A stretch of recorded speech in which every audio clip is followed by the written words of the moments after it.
The COVID-19 pandemic has undoubtedly brought hardship on many families and communities around the world since it began to make headlines in Wuhan, China, back in December of 2019. According to Johns Hopkins University, as of November 23, 2020, over 1.39 million people have died from the deadly virus, and in the United States alone, there have been over 257,000 deaths since the spring from the pandemic. Many have lost family members, their jobs, homes, and an overall sense of security in such an unprecedented time. Among many U.S. citizens, the hardships the pandemic has brought has increased mental health conditions such as anxiety and depression. Here, a study from Statista shows that 33% of Americans have faced increased stress, anxiety, or sadness that was difficult to cope with, but this is considered to be a conservative survey.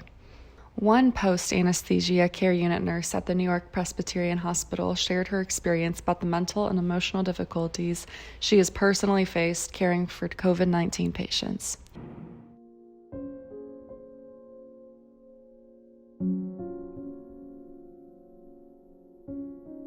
For the most part, I feel okay, but I do have my times where I'm very upset. I could just be sitting here just like this, and I'll just start crying, and I don't understand why. So for anyone who is struggling, please, I advise you, please go speak to somebody. It will only help.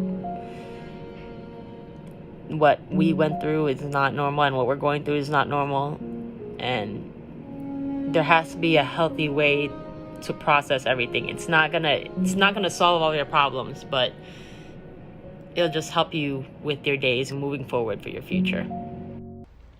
According to the CDC, during June 24th through the 30th of 2020, U.S. adults reported considerably elevated adverse mental health conditions associated with COVID-19. The report found that younger adults, racial and ethnic minorities, essential workers, and unpaid caregivers reported having experienced disproportionately worse mental health outcomes, increased substance use, and elevated suicidal ideation.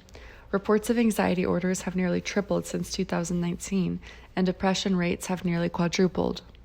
Kathy Drod, a clinical social worker in private practice in Portland, Oregon, shares what she has seen from counseling people this year, as well as tips for taking care of your own mental health during the pandemic.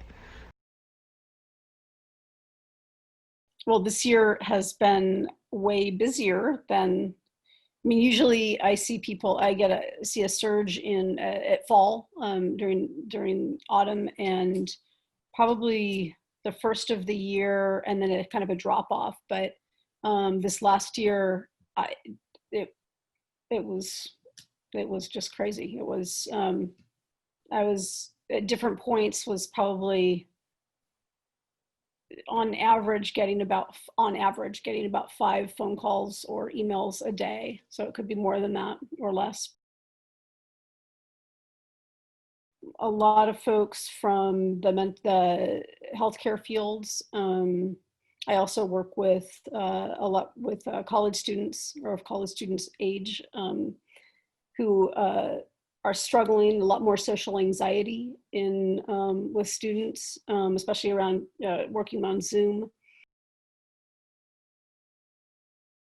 It's hard to predict. I would guess some post-traumatic stress, depression, anxiety afterwards. To what's normal? What if somebody comes up to hug you and not flinching, being around people, being in a crowd. I sense that myself. If I go somewhere and I feel there's too many people around, getting a little anxious about that. To keep a schedule, like you did back in the day before this was all happening. So for instance, if you normally got up at a certain time, get up, if you have your coffee first, do that, your breakfast, make sure you're, eating when you normally would eat.